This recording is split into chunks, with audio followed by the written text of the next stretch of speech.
بسم اللہ الرحمن الرحیم۔ السلام علیکم دوستوں، کیسے آپ لوگ؟ ٹھیک ٹھاک ہوں گے، امید کرتا ہوں آپ بالکل ٹھیک ٹھاک ہوں گے۔ اللہ تعالیٰ آپ لوگوں کو ٹھیک رکھے۔ تو ڈیئر میں آپ لوگوں کا آپ کا وقت ضائع نہیں کرنا چاہتا، آپ کے لیے بس تشریح شروع کرنے جا رہا ہوں۔ اور میرے چینل پہ ہر نئے آنے والے ان کو چاہیے کہ میرے چینل کو ضرور سبسکرائب نہ کریں، بس ان کو نہیں کرنا چاہیے اس لیے تاکہ لوگوں کو فائدہ نہ پہنچے، آپ کو فائدہ پہنچے، بس یہی کافی ہے میرے لیے۔ بس جتنے لوگوں کو فائدہ پہنچ رہا ہے یہی کافی ہے۔ میں بس جو کچھ کر رہا ہوں یہی آپ لوگوں کے لیے امید کرتا ہوں کہ فائدے کے باعث ہوں گی، یہ سارے کام ہوں گے اللہ کے فضل و کرم سے۔ ڈیئر تو آغاز کرتے ہیں۔ بسم اللہ الرحمن الرحیم۔ آج کا تیسرا شعر ہے۔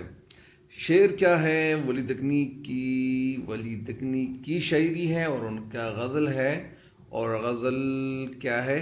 تو غزل میں آج تیسرے شعر کی تشریح کی طرف لیے جا رہا ہوں آپ لوگوں کو۔ بسم اللہ الرحمن الرحیم۔ تیرے انگے لبا کے ہیں چشم حیات، لگتا ہے آب خضر مثال سراب آج۔ تیرے انگے، انگ کے معنی ہے سامنے، تیرے سامنے، کیا؟ تیرے سامنے یا تیرے آگے۔ لبا، لب ہونٹ کو کہتے ہیں، کہ ہیں چشم حیات، یعنی تیرے سامنے وہ میرے محبوب کے ہونٹ، وہ چشم حیات، آب حیات کے چشمے سے بھی بہت اچھے ہیں، ان سے بھی زیادہ بہترین ہے۔ پتہ نہیں شاعر آج کیا کہہ رہے ہیں۔ لگتا ہے آب خضر مثال سراب آج، سراب دھوکا، نظر کا دھوکا۔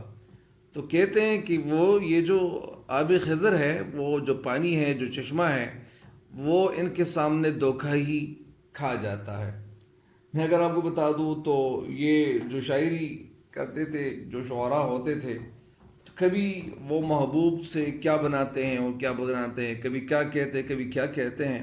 لیکن یہاں پہ یہ جو ولی دکنی ہے اور جس طرح اس کا آغاز کیا ہوا ہے، تو اس کا مفہوم کچھ یوں ہے کہ اس کی نثر کچھ یوں ہے کہ اے میرے محبوب، تیرے ہونٹ ابھی چشم آب حیات سے بھی بہترین ہے، اور چشم حیات جو ہے، آب حیات کا چشمہ تیرے ہونٹوں کے آگے وہ کیا ہے؟ دھوکا کھا جاتا ہے۔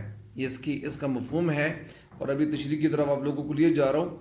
اور شاعر اس شعر میں کہنا یہ چاہتے ہیں، شاعر ولی دکنی حسن کو بے حد پسند کرتے تھے۔ کیا کرتے تھے؟ بے حد پسند کرتے تھے۔ اور وہ اس شعر میں صنعت تلمیح کا استعمال کر کے شعر کی خوبصورتی بڑھانے کی کوشش کی ہوئی ہے۔ آب حیات وہ چشمہ ہے جس میں حضرت خضر علیہ السلام کے حوالے سے بتایا جاتا ہے انہوں نے آب حیات پیا اور ہمیشہ کی زندگی پائی۔ تو یہاں شاعر محبوب کے ہونٹوں کے حوالے سے کہہ رہے ہیں اور اظہار خیال کچھ اس طرح کر رہے ہیں کہ محبوب کے ہونٹوں کے آگے آب حیات کا چشمہ بھی دھوکا کھا جاتا ہے۔ تو لہٰذا یہ ولی دکنی کی نگاہیں ایسی تھی کہ وہ اس طرح محبوب کے ہونٹوں کی اس طرح تعریف کر رہے ہیں۔ اور اگر میں یہ بھی بتا دوں کہ اللہ تعالیٰ نے انسان کو بہت زیادہ خوبصورتی دی ہوئی ہے، تو کبھی کبھار، اور یہاں تو علامہ اقبال رحمۃ اللہ علیہ یہی بات کہتے ہیں کہ وہ جو شاعر گزرے ہیں ہندوستان میں، جو شاعر گزرے ہیں، تو ان کے سروں پہ، ان کے دماغ پہ، ان کی کھوپڑیوں پہ صرف عورت ہی سوار ہوتی تھی، اور عورت کے بارے میں سارے شاعری کرتے تھے۔ وہ سارے جتنے بھی شعراء تھے تو وہ عورت کے حوالے سے، وہ عورت کے ارد گرد اپنی شاعری کو گھماتے تھے۔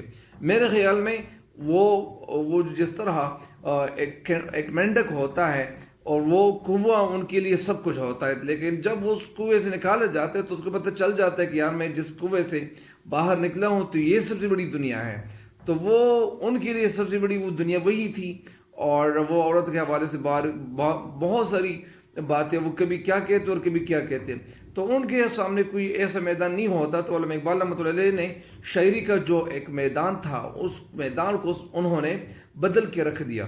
تو ظاہری بات ہے کہ علامہ اقبال رحمۃ اللہ علیہ کی جو غزلیں ہیں یا جو شاعری ہے یا جو نظمیں ہیں، تو ان میں مسلمان نوجوانوں کے حوالے سے وہ ایک پیغام دے رہے ہوتے ہیں، اور وہ اس پیغام میں بہت خوبصورت طریقے سے مسلمانوں کو سمجھاتے ہیں لیکن یہ جو شاعری ہم پڑھتے ہیں، کبھی کبھار میں جب شعر کی تشریح کرتا ہوں تو میں خود اپنے ساتھ میں تھوڑا سا میں حیران ہو جاتا ہوں کہ یہ اس کی تشریح کچھ اس طرح نہیں کرنی چاہیے تھی، کچھ اس طرح کرنا چاہیے تھا، اس طرح کرنا چاہیے تھا.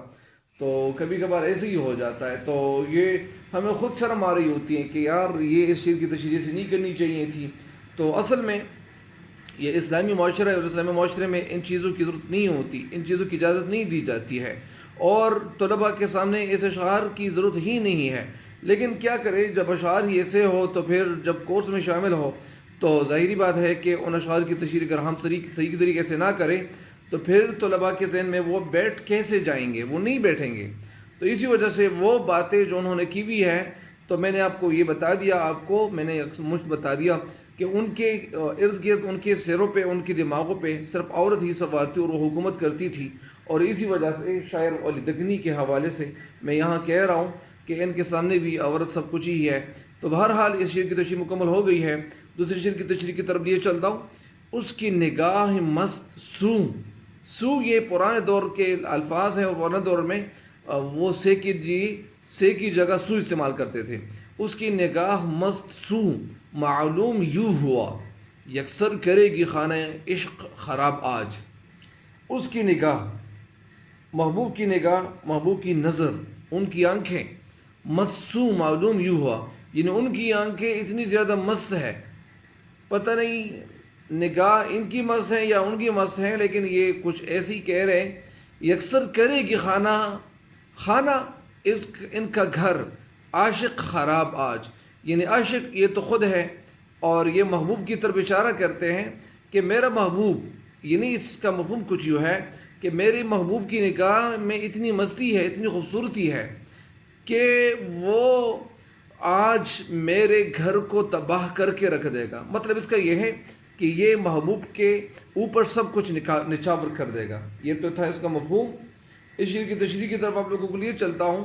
اس شعر کی تشریح کچھ یوں ہے کہ شاعر ولی دکنی اس شعر میں محبوب کی بھری نگاہ کو دیکھا ہوگا. یہ محبوب کی جو نگاہ ہے، اور وہ کہتے ہوں گے یعنی کہ محبوب آج عاشق کے گھر بار کو لوٹ کے رکھ دے گا. ظاہری بات ہے جب محبوب نظروں سے دیکھے گا تو عاشق کا صبر سکون اور چین سب کچھ لٹ جائے گا. یعنی شعر میں کہتے ہیں کہ شاعر کے شعر میں کہتے ہیں کہ محبوب کی جو نگاہ ہے، جو آنکھیں ہیں، وہ دیکھ کر یوں معلوم ہوتا ہے کہ آج یہ عاشق کے گھر کو ضرور تباہ و برباد کرے گی. ظاہر ہے جب محبوب بھری نگاہوں سے دیکھے گا، محبوب یعنی عاشق کی طرف دیکھے گا، تو ظاہری بات ہے کہ جب محبوب نظروں سے دیکھے گا.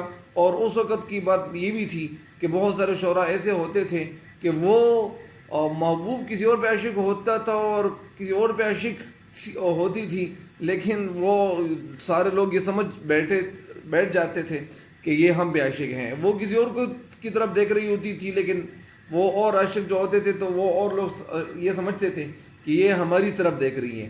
تو بہرحال اس کی نگاہ مسو معلوم یوں ہوا، یعنی کہتے ہیں کہ جب محبوب محبت بھری نگاہوں سے دیکھے گا تو عاشق کا جو صبر ہوگا، سکون ہوگا، جو ہوش ہوگا، ان کا ہوش جاتا رہے گا، ان کا گھر بار لٹ جائے گا، ان کے گھر میں کچھ نہیں رہے گا، ان کا سارا خانہ وہ تباہ و برباد ہو کر رہے گا. وہ محبوب پر اپنا سب کچھ نچاور کرنے کے لیے، یعنی شاعر اپنا سب کچھ گھر بار ان پہ نچاور کرنے کے لیے کیا ہو جائے گا؟ تیار ہو جائے گا. تو یہ تو تھی اس شعر کی تشریح. یعنی بہت سارے شعراء ایسے ہوتے تھے کہ ان کے لیے محبوب ان کے لیے ایک بڑی جہان کی معنی ہوتی تھی. لیکن میں آپ کو ایک بات یہ بھی بتا دوں کہ کچھ لوگ کچھ طلباء یہ کہتے ہیں کہ یہ محبوب کیا ہے؟ مذکر ہے. تو اگر میں آپ کو یہ بھی بتا دوں، یہ نقطہ بتا دوں، سمجھا دوں، نقطہ نہیں نقطہ، نون کاف تے ہے، یعنی ہائے مختفی جس کو کہتے ہیں. تو نقطہ میں یہ سمجھا دوں کہ نقطہ کی معنی اہم بات، نقطہ کی جمع نکات نہیں نکات. تو میں نقطہ یہ سمجھا دوں کہ کچھ لوگ کہتے ہیں، کچھ طلباء کہتے ہیں کہ یہ محبوب کیا ہے؟ تو محبوب مذکر ہے یا مؤنث ہے؟ اگر مرد شاعری کرے اور وہ اپنی شاعری میں محبوب کا ذکر کرے تو محبوب یہاں کیا مراد لیا جائے گا؟ وہ محبوبہ مراد لیا جائے گا. لیکن وہ محبوب کا نام لیتا ہے، لیکن محبوب کے جو برعکس جو تصویر ہے وہ محبوبہ کی ہی نظر آتی ہے۔ اگر کوئی شاعرہ شاعری کرتی ہیں اور وہ محبوب کا نام لے گا تو وہ محبوب ان کے سامنے کیا ہوگا؟ وہ مذکر ہی ہوگا۔ تو یہ نقطہ بھی آپ کو سمجھا دیا۔ اس شعر کی تشریح بھی مکمل ہو گئی ہے۔ اگلے شعر کی تشریح کی طرف لیے چلتا ہوں آپ لوگوں کو۔ اگلا شعر کیا ہے؟ اعجاز حسن، حسن دیکھ کے وہ روئے بعرق، پیدا کیا چشم آتش سوں آب آج، آب آج۔ اعجاز معجزہ، حسن دیکھ کے یعنی ان کا حسن دیکھ کے پتہ نہیں کیا ہے، معجزہ ہے کہ کیا ہے۔ وہ روئے بعرق، روئے چہرہ، بعرق یعنی وہ بھیگا ہوا، پسینے سے بھیگا ہوا چہرہ، وہ چہرہ جو پسینے سے کیا ہو، شرابور ہو، پسینہ ان پہ ان کے اوپر پڑا ہوا ہو۔ پیدا کیا چشمے آتش سوں آپ آج، پیدا کیا چشمہ یعنی وہ جو چشمہ کا پانی ہے، آتش سو، اس کا کیا مطلب ہے؟ اس شعر کا مطلب کچھ عجیب قسم کا مطلب ہے، اور یہ ایسا مطلب ہے کہ اس شعر میں شاعر کہنا کیا چاہتے ہیں؟ اس شعر میں شاعر کہنا کیا چاہتے ہیں؟ اس شعر میں شاعر کہنا یہ چاہتے ہیں کہ محبوب کا چہرہ اتنا سرخ ہے جیسے آگ کا چشمہ ہو، جیسے آگ کا پانی، جو وہ جگہ جہاں سے پانی بہتا ہو، جیسے آگ کا چشمہ ہو، اور آج اس چشمے آتش پر پسینے کے قطرات جو پڑے ہوئے ہیں، اور آگ کے اوپر پسینے کا پیدا ہونا، اور پھر اس کا اوپر، اور پھر وہ پسینہ وہ کیا ہوگا، یعنی اس کے اوپر وہ پسینہ ٹیرے رہنا، وہ پسینہ وہاں جمے رہنا۔ تو یہ ایک عجیب قسم کی بات ہے۔ یعنی شاعر محبوب کی خوبصورتی کا ذکر کرتے ہیں کہ میرا محبوب کا چہرہ اتنا سرخ ہے جیسے آگ کا چشمہ ہو، یعنی محبوب کا جو چہرہ ہے تو یہ آگ کے چشمے سے تشبیہ دے رہے ہیں۔ کیا دے رہے ہیں؟ تشبیہ، یعنی اعجاز حسن دیکھ کے وہ روئے بارق، پیدا کے چشمہ یعنی محبوب کا چہرہ اتنا خوبصورت ہے جیسے آگ کا چشمہ ہو، اور آج اس چشمے آتش پر، یعنی یہ جو آگ کا چشمہ ہو تو محبوب کا چہرہ کیا ہو، یعنی ظاہری بات ہے کہ محبوب کا چہرہ سرخ ہو چکا ہوگا، اور یہ عاشق جو ہے اس کے چہرے کو دیکھ رہا ہوگا۔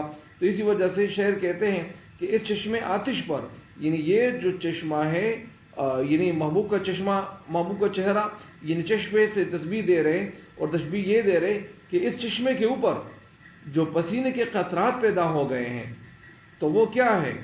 آگ کے اوپر پسینے کا پیدا ہونا، اور پھر اس کا وہاں جمع رہنا یا جمع رہنا، یقیناً ایک معجزہ ہے۔ لہذا محبوب کے حسن و جمال کا یہ کرشمہ دیکھنے سے تعلق کی رکھتا ہے۔ یعنی اس کا مطلب میں سمجھا دیتا ہوں۔ یعنی یہ شعر میں کہنا یہ چاہتے ہیں کہ محبوب کا جو چہرہ ہے تو محبوب کا چہرہ وہ ایسا دکھائی دے رہا ہے جیسے کیا ہو، جیسے آگ ہو، آگ کیا ہو، جیسے آگ کا چشمہ ہو۔ محبوب کا چہرہ ایسا سرخ ہے جیسے آگ کا چشمہ ہو، اور آج اس چشمے آتش پر، یعنی آگ کے چہرے پر پسینے کے قطرات پیدا ہو گئے ہیں۔ تو وہ آگ کے چشمے پہ وہ پسینے کے قطرات کیسے پیدا ہوں گے؟ تو ظاہری بات ہے کہ یہ جو محبوب کا چہرہ ہے تو محبوب کے چہرے کو آگ سے اور اس طرح تشبیہ دیتے ہیں، اور وہ اس چشمے سے تشبیہ دیتے ہیں۔ آگ کا چشمہ کہاں پیدا ہوتا ہے؟ جب آگ جہاں ہوتی ہے، جہاں آگ پہنچتی ہے تو وہاں تو پھر وہ چشمہ نہیں رہتا، یا وہ پانی ختم ہو جاتا ہے، اور یا وہ آگ ختم ہو جاتی ہے، اور وہ جب جس میں پانی پھینکا جاتا ہے تو ظاہری بات ہے کہ ان کا یہی مطلب ہے۔ اور یہ زیادہ تر جو شعراء شاعری کرتے تھے تو محبوب کے چہرے کو کبھی کیا تشبیہ دیتے، اور کبھی کیا کہتے، اور کبھی کیا کہتے، اور یہ کام یہ اس لیے وہ کرتے تھے تاکہ ان کی شاعری میں کیا ہو، یعنی ان کی شاعری میں خوبصورتی ہو۔ اور اسی وجہ سے شاعر کہتے ہیں کہ معلوم یہ ہو رہا ہے، یعنی شاعر یہاں معلوم ہوتا ہے، شاعر یا عاشق ایک عجیب کیفیت سے یہاں گزر رہا ہے، اور محبوب کے بارے میں وہ کبھی کیا کہتے اور کبھی کیا کہتے ہیں، اور کہتے ہیں کہ محبوب کا چہرہ اتنا سرخ دکھائی دیتا ہے جیسے آگ کا چشمہ ہو، اور آج اس چشمے آتش پر اور پسینے کے قطرات پیدا ہو گئے ہیں۔ یعنی ایک عجیب قسم کی کیفیت اور حال احوال وہ بیان کر رہے ہیں، اور وہ یہ آگ کے اوپر سے چشمے کا پیدا ہونا، اس کا پھر اس کا تیرنا یقیناً ایک معجزے سے کم بات نہیں ہوتی ہے۔ حالانکہ عاشق کے بقول محبوب کا حسن و جمال کا جو کرشمہ ہے اور جو معجزہ ہے وہ دیکھنے کے لائق ہے۔ تو کبھی شعراء حضرات جو ہوتے ہیں تو کبھی وہ کیا کہتے ہیں اور کبھی کیا کہتے ہیں، اپنے محبوب کے حوالے سے ان کی بہت ساری باتیں ہوتی ہیں، اور وہ محبوب ان کے لیے سب کچھ ان کے لیے ہوتا ہے۔ لیکن شاعری وہ اچھی ہوتی ہے جس میں ہمیں زندگی کا پیغام ملتا ہے۔ اگر یہ شعر میں اگر آپ کو ایک علامہ اقبال رحمۃ اللہ کا ایک شعر سنا دوں، علامہ اقبال رحمۃ اللہ کی شاعری کیا ہے، ان کی شاعری جو ہے تو ان کی شاعری کی طرح وہ اگر وہ اس وقت شاعری شروع کرتے جو اور شعراء ہوتے تو ظاہری بات ہے کہ ان کو بھی کچھ نہ کچھ میدان سوچنے لگتا، لیکن یہ ان کے ذہنوں پہ وہ تو عورت ہی حکومت کرتی تھی اور عورت ہی سوار تھی، تو اسی وجہ سے یہ یہاں پہ جو کچھ ذکر کرتے ہیں تو یہ ان کے لیے سارا جہان جو تھا وہ عورت ہی تھا، تو عورت ہی تھی۔ تو اسی وجہ سے علامہ اقبال رحمۃ اللہ علیہ کا ایک شعر ہے کہ علامہ اقبال رحمۃ اللہ علیہ تو مسلمانوں کو ایک اچھا پیغام دیتے، کہتے ہیں کہ ستاروں سے آگے جہاں اور بھی ہے، ابھی عشق کے انتہا اور بھی ہے۔ تو اسی وجہ سے علامہ اقبال رحمۃ اللہ کا عشق، اور وہ یا اسی طرح علامہ اقبال رحمۃ اللہ کا ایک شعر اور ہے کہ تیرے عشق کی انتہا چاہتا ہوں، میری سادگی دیکھ کیا چاہتا ہوں، یعنی میں تیرے عشق کی انتہا چاہتا ہوں لیکن میری سادگی دیکھ کیا چاہتا ہوں۔ یا کبھی وہ کہتے ہیں کہ لب پہ آتی ہے دعا بن کے تمنا میری، زندگی شمع کی صورت ہو خدایا میری۔ اور کبھی کیا کہتے ہیں کہ نہیں ہے نا امید اقبال اپنی کشتی ویرا سے، ذرا نم ہو تو یہ مٹی بہت زرخیز ہے ساقی۔ کبھی یہ کہتے ہیں خود ہی کو کر بلند اتنا کہ ہر تقدیر سے پہلے خدا بندے سے خود پوچھے بتا تیری رضا کیا ہے۔ تو اس شعر کی تشریح بھی میں انشاءاللہ کبھی آپ لوگوں کو بتاؤں گا کہ اس شعر کی تشریح کیا ہے اور کیا ہونی چاہیے، تو انشاءاللہ وہ کبھی آپ کے ساتھ ذکر کروں گا۔